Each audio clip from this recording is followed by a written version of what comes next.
friends, welcome to Chitra Muli's Kitchen. இன்னைக்கு நான் உங்களுக்கு பிரெட் சாண்ட்விச் எப்படி பண்ணுறதுன்னு சொல்லி கொடுக்க போகிறேன். வெஸ்ட் மாம்பலத்தில் இருக்க எங்கள் அருணா ஆண்டி வந்து எனக்கு கொத்தமல்லி சட்னி போட்டு ஒரு பிரெட் சாண்ட்விச் பண்ணி கொடுத்தாங்க. அது ரொம்ப நல்லா இருந்தது. இப்போ நான் உங்களுக்கு அதை எப்படி பண்ணுறதுன்னு சொல்லித்தரேன்.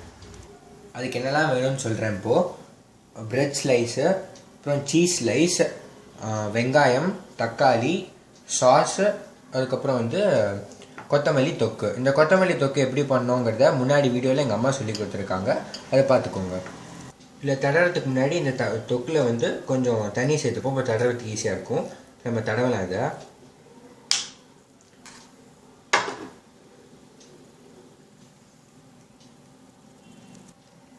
இந்த மாதிரி நல்லா தடவிப்போம். நம்ம ஃபுல்லாக ஸ்ப்ரெட் ஆகிற மாதிரி நல்லா தடவிட்டோம்.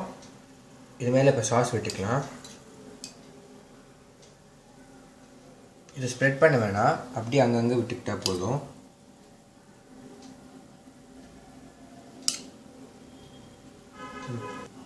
இப்போ நல்லா தடவியாச்சு. இல்லை நம்ம வந்து தக்காளி அப்புறம் வெங்காயம் வைப்போம். வச்சுட்டு இந்த சீஸை வந்து அது மேலே வைப்போம்.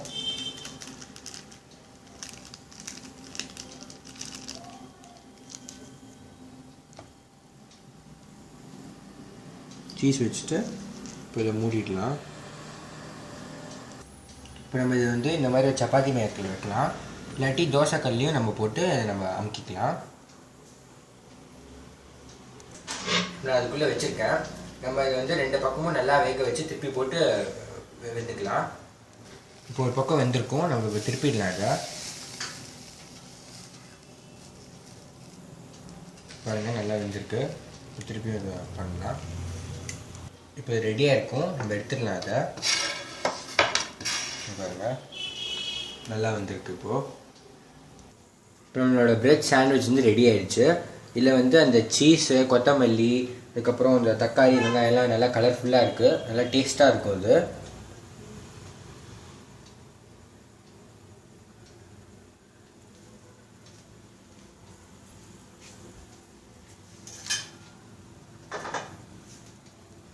இப்போ இது வந்து உங்களுக்கு ஃபேட் இல்லாமல் வேணும்னா சீஸ் எடுத்துட்டிங்கன்னா அது ஃபேட்டே இருக்காது. இது கண்டிப்பாக உங்கள் வீட்டில் ட்ரை பண்ணி பாருங்கள், உங்களுக்கு பிடிக்கும். உங்கள் லைக்ஸும் கமெண்ட்ஸும் எங்களுக்கு கொடுங்க. மறக்காமல் எங்கள் சேனல்லையும் சப்ஸ்கிரைப் பண்ணி வச்சுக்கோங்க.